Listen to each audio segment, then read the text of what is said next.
የአንድን አገር ህዝብ ምንነት እና አቅጣጫው ወዴት እንደሆነ ወይም አቋሙ ምን እንደሆነ የሚገለጸው በስርዓተ ትምህርቱ ነው። ስለዚህ እኔ እዚያ ገብቼ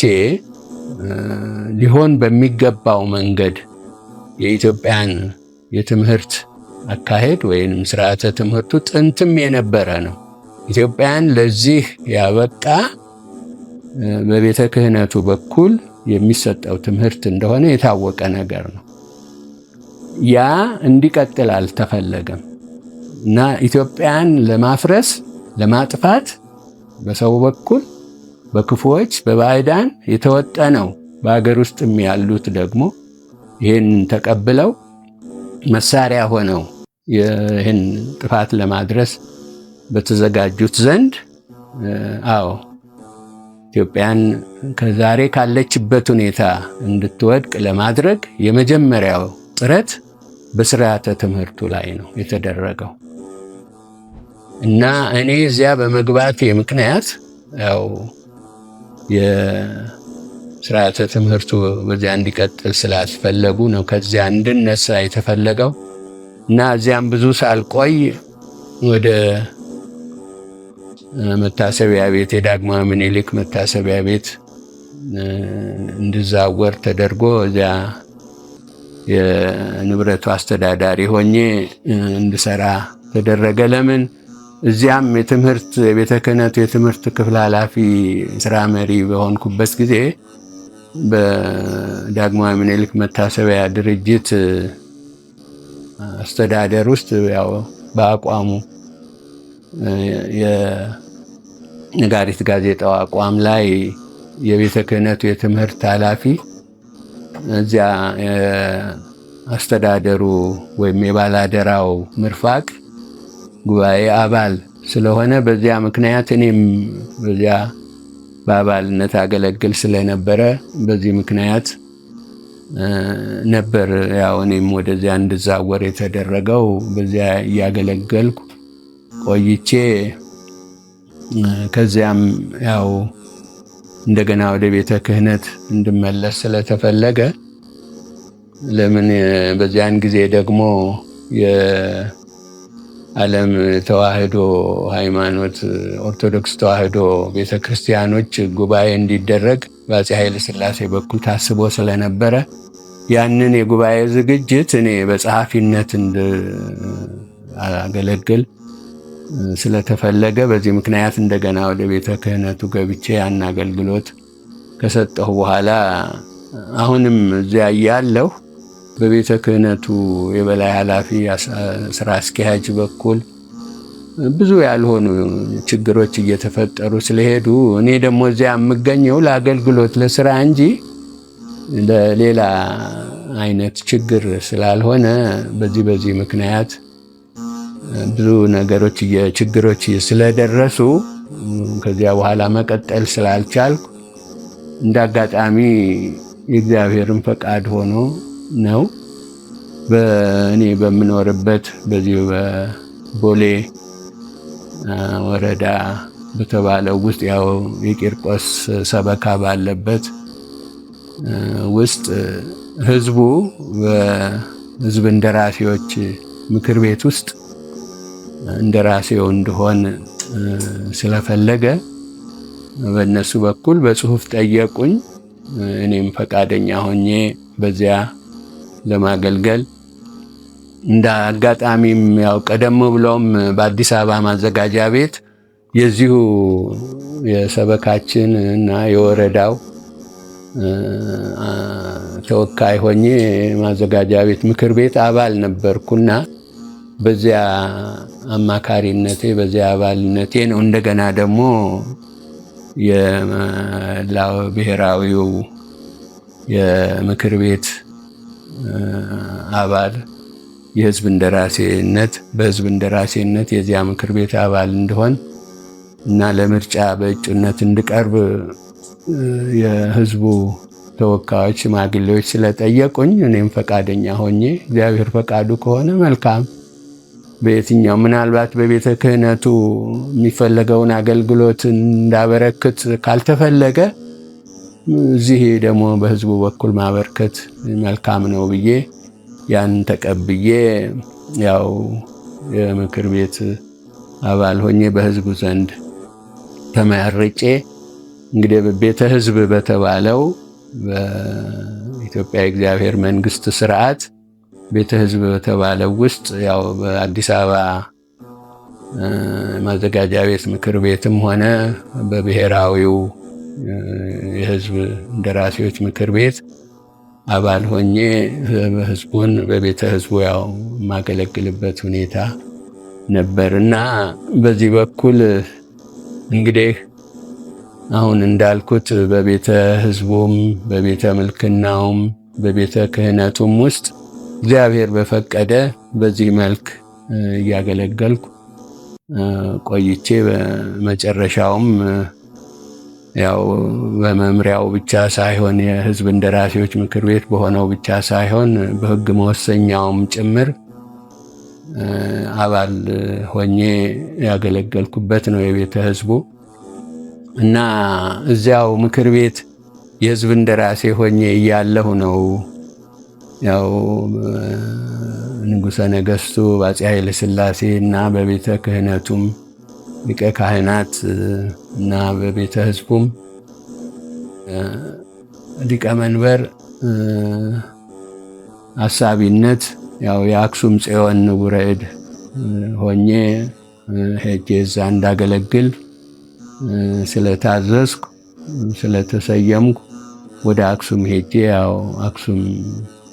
ያው ለተወሰነው ጊዜ ለ3 ዓመት ያህል ከቆየው ካገለገልኩ በኋላ እንደገና የኢትዮጵያ ያው የቤተ ክህነቱ ጠቅላይ ስራ አስኪያጅ ተብዬ ከዚያ መጥቼ በጠቅላይ ስራ አስኪያጅነት ማገልገሌ ያው የሚታወስ ነው እና እዚያ ውስጥ በቤተ ክህነቱ ሳለሁ አንዱ ትልቅ ስራ እግዚአብሔር በኔ አደረገ ብዬ ማምነው ትልቁ ተቀዳሚው የሰበካ ጉባኤ በሚል በቃለ ዓዋዲ ያው በኢትዮጵያ እግዚአብሔር መንግስት በታወቀው ነጋሪት ጋዜጣ በተፈቀደው ቃለ ዓዋዲ በተባለው ተቋቁሞ ያ አቋም ያው በህግ ታውጆ እና በስራ ላይ ውሎ እኔም በአዲስ አበባ አድባራት እና ገዳማት በሌሎችም በ14ቱም ሀገረ ስብከቶች ጠቅላይ ግዛቶች በተባሉት እየተዘዋወርኩ ይህን ሁሉ በማቋቋም በሁሉም ዘንድ የሚሰሩትን አገልጋዮቹን ካህናት ከየቦታው ተመርጠው ሰልጥነው ያንን ስራ ላይ እንዲያውሉ ተደርጎ ያው እግዚአብሔር ይመስገን የሰብአዊው መንግስት አቋም አስተዳደር በደርግ ጊዜ ያው እንደሚታወቀው ሲፈራርስ የሱ መንግስት የሆነችው አንዷ ተጠሪ ቤተ ክህነት በነበረችበት የበለጠ እንዲያውም ጠንክራ እንድትቀጥል ያደረገው ይሄው የሰበካው ጉባኤ መሆኑን ይሄው ዛሬ ድረስ ሁሉም የሚያየው ነው እና በዚህ አይነት ያው በቤተ ክህነቱም በቤተ ምልክናው በቤተ ክህነቱም በቤተ ህዝቡም በሁሉም በሶስቱም ዘርፎች በእግዚአብሔር ቸርነት በሱ ፈቃድ በእመቤታችንም ፈቃድ በዚህ አገልግሎት ያው ያንን አድርጌ ያው በደርግ ጊዜ ያው በመጀመሪያ እንዲያዙ ከተደረጉት ባለስልጣኖች መካከል አንዱ እኔ ነበርኩና ደርግ በሰኔ 21 ቀን ተቋቁሞ በሰኔ 24 እኔም ተይዤ ያው በደርግ እስር ቤት ውስጥ ለ7 ዓመት የቆየሁበትና ከዚያም በኋላ ያው በእግዚአብሔር ቸርነት ከዚያ ከሞት ፍርድም ያው 60ዎቹ አብረን ከነበርንበት ከዚያ ነው እነዚያ ተጠርተው ሄዱ። ያው እኛ ደግሞ ወደ ኋላ የቀረነው ያው እስከ ዛሬ ድረስ በህይወት ለመቆየት ከቻልነው አንዱ እኔ ነኝ። ከዚያም በኋላ ከ5 ዓመት በኋላ 60ዎቹ ከተገደሉ በኋላ ያው በመጨረሻ እንደገና ከተረፍነው መካከል ያው ጥቂቶቹ የቀሩትም ያው ትልልቆቹ ሁሉ ከዚያው ከደርግ ሰይፍ ሳይድኑ በዚሁ ሕይወታቸው አልፏል እና ከዚያ ሁሉ እግዚአብሔር አውጥቶ በመጨረሻ ያው እኔም ለመፈታት ስለበቃሁ ያንን ከሕፃንነቴ ጀምሮ የጀመርኩትን አገልግሎቴን ይኸው እንድቀጥል ጌታችን ኢየሱስ ክርስቶስም የእናቱም የእመቤታችን ፈቃድ ሆኖ እስከዚህ ደርሰናል እና ከዚያ በቤተ ሕዝቡ በቤተ ክህነቱ በቤተ ምልክና ውስጥ አደርገው ከነበረው አገልግሎት ውጪ ደግሞ ያው ብዙ በማህበራዊው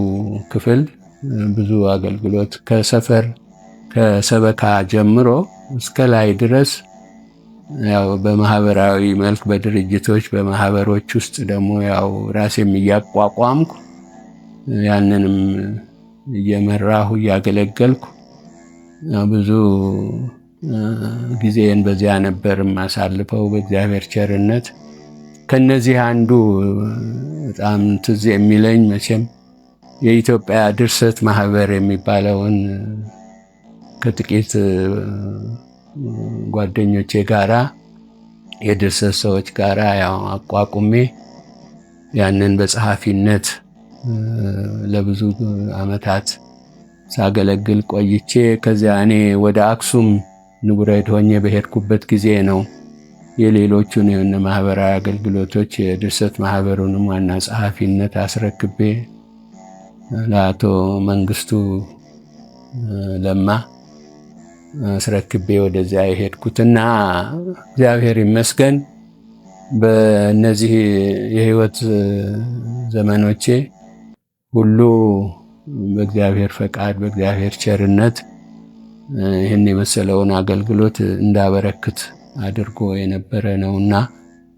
እንዳልኩት ይሄ የኔ ህይወት ታሪክ የሚዘከርበት ሳይሆን እግዚአብሔር በሰዎች በእያንዳንዳችን ላይ አድሮ ምን እየሰራ እንደሆነ ምናልባት እኔ የራሴን በመጠኑ ተናገርኩ እንጂ እያንዳንዳችን ሁላችን ከሌ ከከሊት የሚያሰኝ ነገር የለም። ሁላችን እያንዳንዳችን የየራሳችንን ብንመለከት በህይወታችን እግዚአብሔር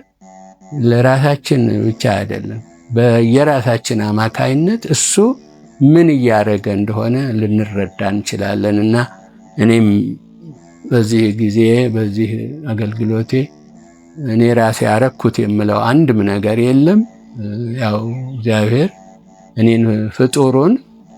በዚህ መልክ እንዳገለግል መሳሪያ ያደረገኝ ነው የምለው። በእኛ በኢትዮጵያ የእግዚአብሔር መንግስትም ደግሞ እያንዳንዳችን ይህንን እንድንል ነው የሚያስፈልገው የሚገባው እና እውነታውም ደግሞ ይሄ ነው። ለሰው የራሱ የህይወት ታሪክ የለውም። ቅድም እንዳልኩት ታሪኩ ወይም ታሪክም ሊባል አይቻልም። ታሪክ ያልፋል፣ ይቀራል፣ ያረጃል፣ ይጠፋል። የእግዚአብሔር ስራ ግን ሕያው ነው፣ አይጠፋም። የእግዚአብሔር ስራ በእኛ በየልቦናችን ነው ተጽፎ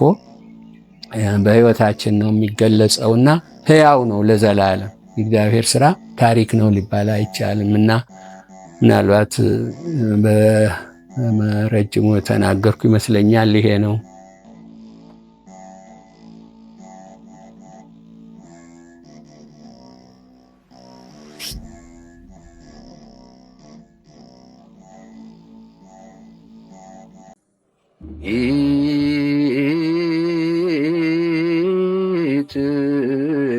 ኢትዮጵያ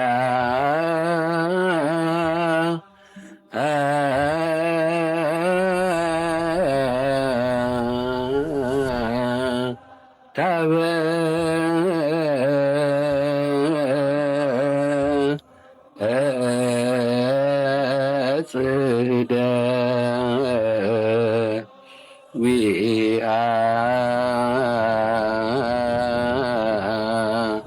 ሀበ እግዚአብሔር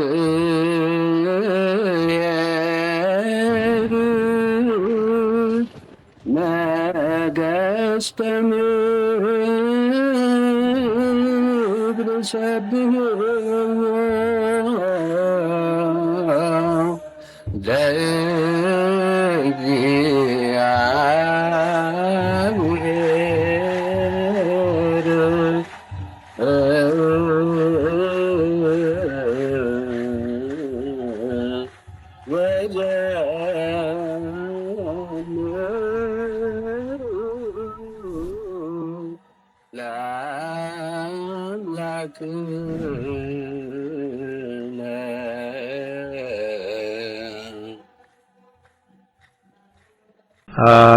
ሃሌሉያ